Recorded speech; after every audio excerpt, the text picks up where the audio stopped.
Hello and welcome to Adobe Illustrator. When you first open your program, this is what it's going to look like, although yours is not going to have all of these recent documents on there, and that's totally okay. As we work through the course, your recent document list will definitely grow. You can toggle between viewing the picture of the recent documents or seeing a detailed list of what those recent documents are. What we're going to do first is we need to start a brand new file. And so Adobe Illustrator will prompt you up here at the top with here's some pre-made new files that you might want to start. We're going to be using the custom one. As you're going to learn inside of Adobe Illustrator, there are about a million different ways to do the exact same thing. So we can click right here on custom or over here on the left-hand side where it says create new. Before we create something new, I want to show you if you want to open an existing file, you can click on open and that will access the file folders that are on your computer. Make sure that your file folder is unzipped before you try to open it, but that's how we would go about opening a pre-existing document. So we're going to go ahead and we're just going to click on create new. When we click on create new, it's going to say new document. We're going to get this little dialog box here, and we can title this, you can title this whatever you would like, whatever the project is that you're working on. And I'm just going to say new doc because we're just going to do kind of a little overview here. And then the width and the height. I'm going to encourage you to always use a 12 by 12 artboard when you're designing SVG files. And I want you to put that in inches. You can click on this little scroll down here and you can select which unit of measurement.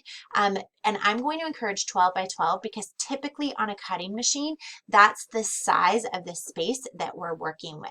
Now, there might be certain situations where you use a 12 by 24 space, or maybe you're making a 5-foot porch sign and you need it to be a 5-foot long space. That's okay, but typically when you're first kind of getting the hang of things, 12 by 12 should be sufficient.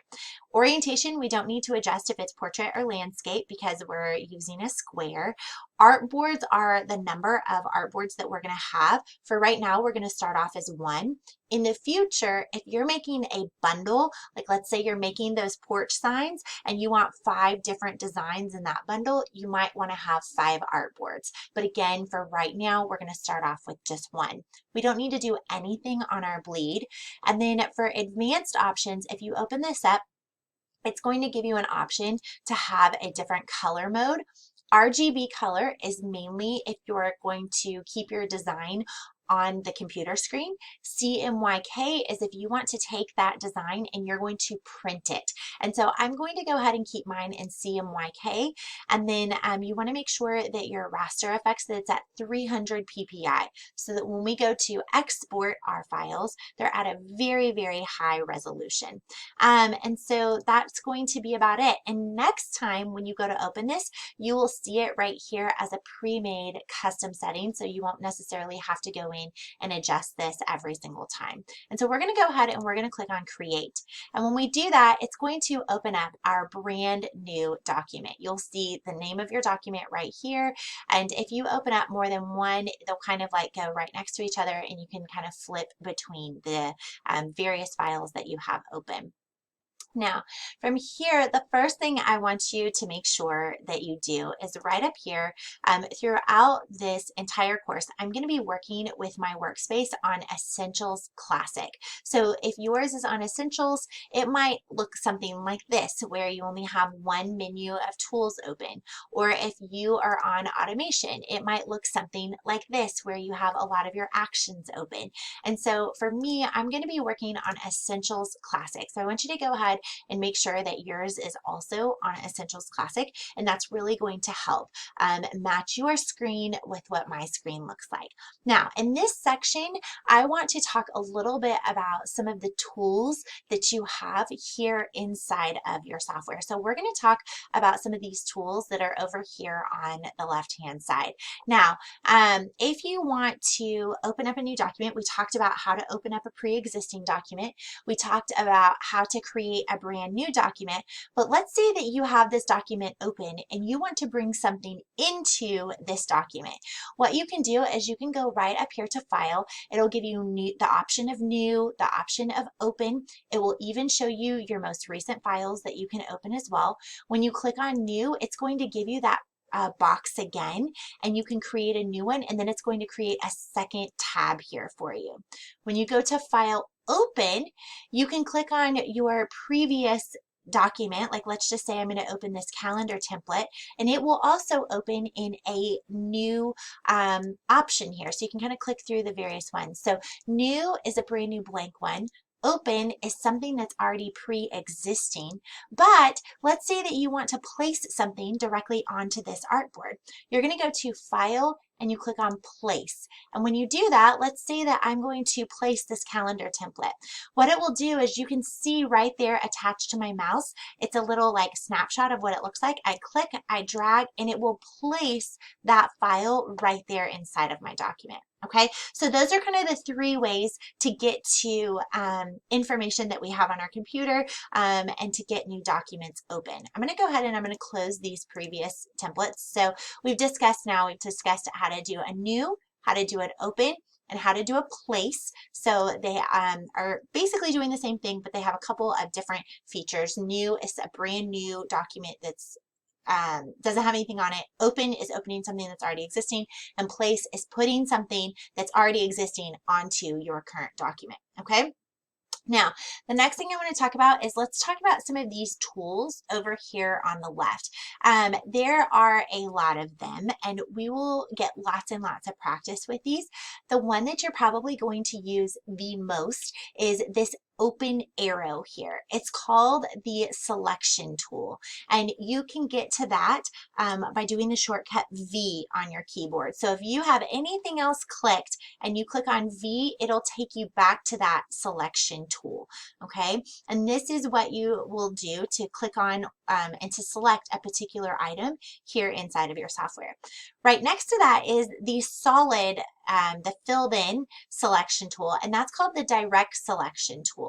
And this is if you have an item that you want to specifically work with one node on that item. So let me show you an example, and I'm going to talk about this rectangle tool in just a minute. But let's say we have a rectangle here and we've got these 4 different points on it. If I'm using my selection tool, I can click on this rectangle as a whole and move it around. If I'm using my direct selection tool, I can click on this one point on my rectangle and move that around. Okay, so big difference there between those two different tools. So just make sure that selection versus direct selection. Now, below that, we're going to look at the pen tool. Now, any of these tools that have like a little it's almost like a little arrow. When you click and hold down on it, a new menu pops up. There's lots and lots of menus here inside of Illustrator. And so we're going to really only be working with the direct selection tool here. But for the pen tool, which is 2 down from the selection tool, if you click and hold that, you'll see that there's a pen tool, add anchor point. So those little dots I was just talking about are called anchor points, and you might want to add one onto your specific drawing that you're making, and that's what this tool is. Maybe you want to take one of them away. That's what your delete anchor point tool is. And then anchor point tool, this one at the bottom, it's the one that looks like a little upside down V. That one is for you to change the angle of your anchor point. Now, what's cool on these menus is if you're using this menu a lot and you're like, oh, I don't want to have to hold it down to look at all of these all the time, you can click this little arrow right here and it will actually pop up a separate menu that has each of those showing. So if you find that when we're in the week of the pen tool and you want to open this up, you can do that and have that as a separate little option. You can even drag that here over to the side and see how it gets kind of blue and let go, and it will add it as a menu here as well. You can close it and open it and keep it there. And if I don't want it there anymore, I can just click and drag. Okay, lots of ways to customize your workspace here inside of Illustrator. So I'm going to go ahead and close that. Right next to that is the curvature tool, which the curvature tool is basically where it creates curves and circles for us. So that's kind of a cool option to do. And I'm just going to select all of these items and I'm going to delete them. And then pin tool, I didn't show you what that was, but it's where you click and drag and you can draw different various things here inside of your software. So we're going to go ahead and delete that as well. I'm going to select all of it and delete that. The next thing down is we have our type tool. Again, type tool, you can click hold and it will open up a brand new menu of all kinds of different type and text options for you. And so that's your type tool. You just click one time on your artboard and it will bring some text up there for you. And then the next tool that we have here, let me go back and delete this. The next tool that we have is our line segment tool, which on this, we're not going to use too many of these because we're going to learn more about the pin tool, but just know if you're trying to create spirals or arcs, these are tools here that you can utilize. The next one is the rectangle tool, and we're going to talk about this one a lot when we get to shapes. Again, this is a menu that you might want to pull out so that you can have easier access to, and this is just drawing different rectangles and shapes here inside of your software. So like if I want to draw a rounded rectangle, or if I want to draw an ellipse or a circle. Now, I will give you a tip when you are drawing these items. When you click on that and then you're going to click on your artboard and you're going to drag, if you hold down the control key, the shift key, sorry, if you hold down the shift key as you are drawing, it will keep it an even proportion. So if you like are drawing your rectangle and you want it to be a square instead of a rectangle, hold down shift first before you click and drag, and that will create a proportionate item. Okay, so and then your star tool, again, you can click and drag that as well. If you click one time with any of these, you can also change, like let's say I want a point that has 12 stars and it has my radius on there. I can click and draw those as well. Same with a rectangle. If I know the exact width and height I want my rectangle to be, I can click one time and have those exact dimensions on there. Okay. So again, we're going to talk way more about that stuff when we get to shapes, but I just kind of like to throw it out there. I want you to get in your software and make a couple rectangles, make a couple stars, make a couple circles, do some of them proportionate, some of them not proportionate, and just kind of experiment a little bit. Right next to your rectangle tool is you have a paintbrush tool and a blob brush tool. This blob brush tool is really kind of a fun thing. It's just a way for you to be able to add in some lines and things like that inside of your software. The next ones that we're going to be talking about, this eraser tool, that's always a great tool to have when you're trying to erase a specific item. Scissors and knife tool, like if we're trying to create a specific break in our design, we would use those. And then the next thing I want to talk about is the eyedropper tool. This is when you are creating various colors in your document, and you can also hold down on that eyedropper tool and see the measure tool there as well. So this is when if we're trying to figure out what are the size measurements of something and we don't have our rulers up. If we move down a little bit further, this is the artboards tool. This is like if we want to create more artboards on our workspace, we can do that as well using that tool. This hand tool is if I want to click and drag and move around, I can do that to like kind of recenter things or like zoom in on a particular spot. To zoom in, you're going to do the zoom tool, and this I can just click and get really, really specific.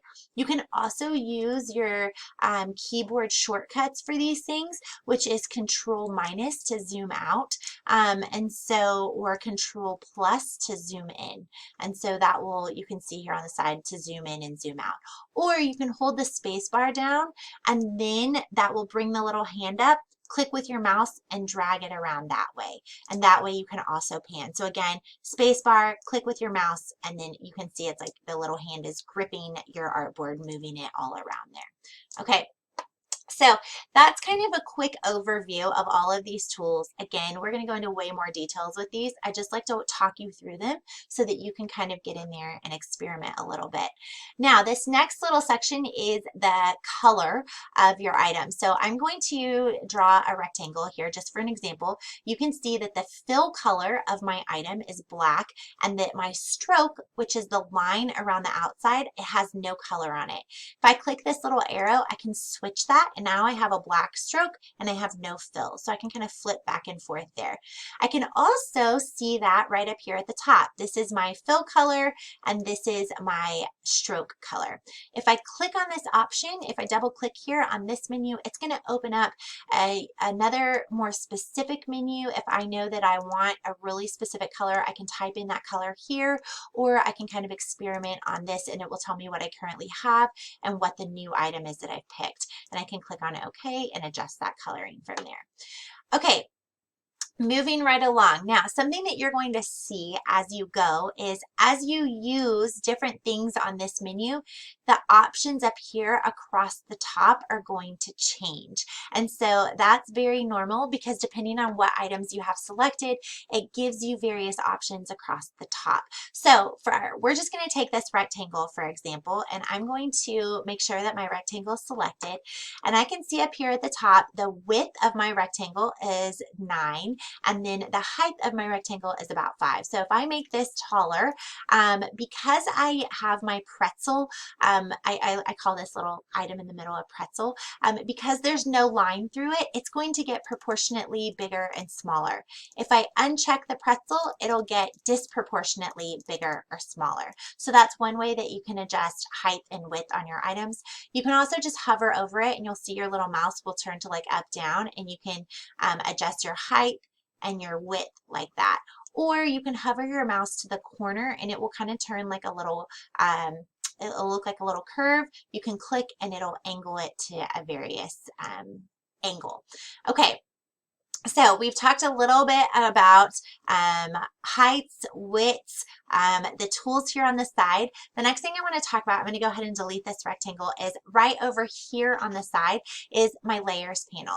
Now, I want to encourage you to go ahead and open up and put your layers panel on here. That's going to be really, really helpful as you are creating things and it's like, I have this random item, I can't tell what's going on. Your layers panel will tell you every single element that's in your picture. So like right now I've got 3 rectangles. If I go over here to my layers and I click that little arrow, I can see I have 3 rectangles. The way that I get this open is I go to Window and I click on Layers. Any window that is not open and you're like, why is mine not open? Go to Window and you can find that probably right here to be able to open your window. Okay, so I want to encourage you, I just turned mine off, but I'm going to encourage you, go ahead and have it on. I always have it on. I usually typically only work in one layer, but I work with lots of different elements on those layers. And then I can select the items in my artboard by either doing my selection tool and clicking on them, and I can see which one is selected by this little blue dot here, or I can click on them over here on the side. Okay, so that is an overview of some of the tools here inside of Adobe Illustrator. Again, we are going to talk about these in way more detail, but this will help get you going on at least being comfortable with clicking like your rectangle tool, click and hold it down to access your other elements here. I want you to get in your software now and I want you to draw some rectangles, draw some stars, make sure your layers panel is open, get it on Essentials Classic, and then I'll see you in the next section where we talk about making sure your workspace looks like mine so that as we move forward, you can easily follow along. Okay, I'll see you in the next section.